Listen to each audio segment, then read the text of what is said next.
네, 그러면 쉬고 다다음 주에 오도록 하겠습니다. 네. 네, 수고하셨습니다. 수고하셨습니다.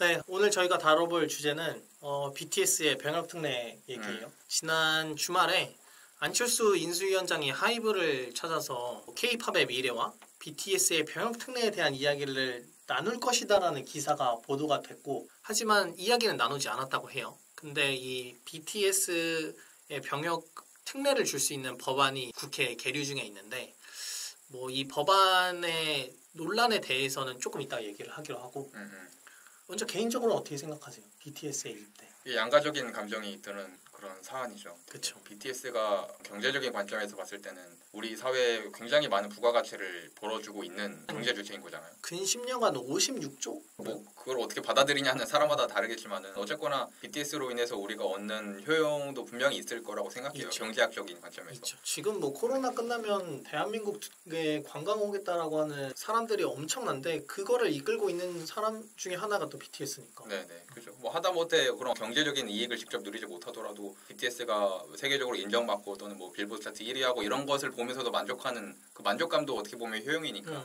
그런 효용을 누리고 있다고 볼 수 있는데, 근데 군대 보내게 되면은 그런 기회 비용들, 그런 부가가치를 창출하고 있는 그 기회 비용들을 날려버려야 되는 거잖아요. 그 지금 그치. 1년 6개월이죠. 네. 네. 그래서 그런 관점에서 봤을 때는 어쨌거나 우리 공동체에는 경제적인 손해니까 그런 건 좀 아쉬운데, 한편으로는 BTS라고 군대를 빼주면은, 그러니까 그렇게 부가가치 창출 많이 해줘서 군대 빼주면은 나는 그러면은 국가적으로는 별 볼 일 없는 인간이라서 군대 갔다 온 건가? 뭐 이렇게 생각이 되기도 하니까. 그쵸. 항상 양가적인 감정이었어요. 되게 유명한 사람들, 뭐 운동선수든지 뭐 연예인이든지 뭐 음악하는 사람이라든지 아니면 유명한 학자라든지 이런 사람들의 뭐 병역특례 얘기가 나올 때마다 어떤 업적이 있다고 해서 군대를 빼주게 되면은 그 업적의 기준은 어디가 될까? 이런 생각도 들고, 나는 군대 갔다 왔는데 왜 이 사람들을 굳이 빼줘야 될까? 뭐 이런 생각도 들고, 그래서 참 어려운 문제인 것 같아요. 그렇죠.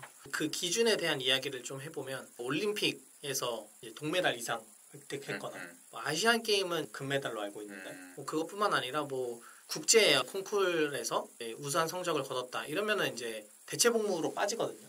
우리가 잘 알고 있는 손흥민 선수가 아시안 게임에서 금메달로 대체 복무를 했고 그랬는데, 여기에 이제 대중문화 예술인도 넣자라고 하는 게 이번 법안의 주요 골자거든요.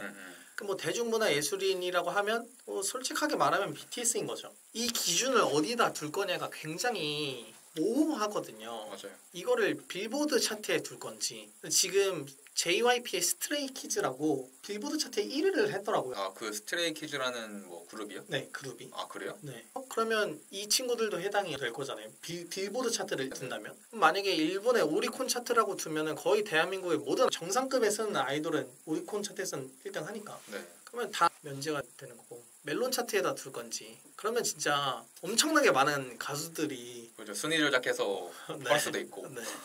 근데 이걸 어디다 둘 거냐, 이게 좀 걸리는 것 같아요. 사실 뭐 빌보드 차트, 뭐 그래미 이런 거 그냥 미국 시장인 거잖아요. 미국 로컬 어워드인 거잖아요. 그렇죠. 네. 이게 뭐 무슨 뭐 칸도 로컬이죠. 그러니까 국제적으로 공인된 협회가 있는 게 아니면 다 로컬이죠. 이런 기준들이 너무나도 모호해지기 때문에 지금 대중문화 예술인들의 병역특례가 과연 통과될 수 있을지가 저는 좀 의문이에요. 네, 이게 저는 징병제의 한계라고 생각해요.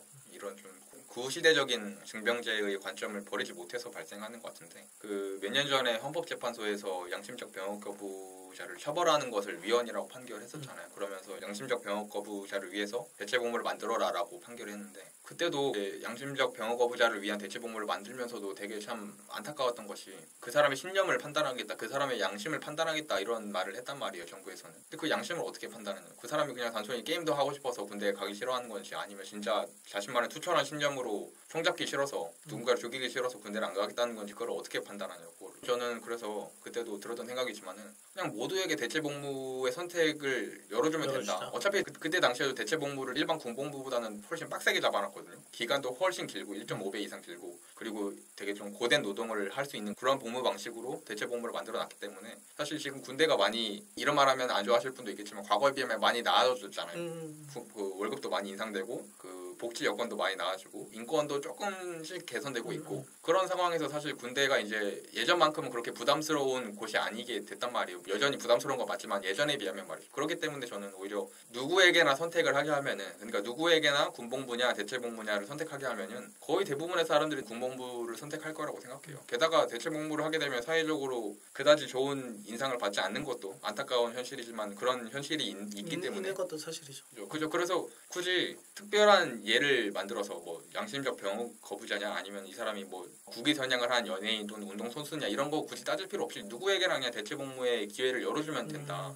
어차피 지금 이제 인구 절벽이라고 해서 그 병역 자원이란 말도 대단히 좀 폭력적인 말 같은데 아무튼 입영 대상 청년들도 점점 줄어들고 있단 말이에요. 이런 상황에서 모병제를 하든가 아니면은 성별의 구분 없이 징병을 하든가 해야 하는 상황이 올 텐데 그렇다면은 이러한 선택을 주지 않고서는 이 기존의 징병제는 지속 가능하지 않다는 거죠. 그래서 징병제의 사고의 틀을 좀 바꿔야 한다. 기존의 관점을 좀 바꿔야 한다. 이렇게 생각합니다.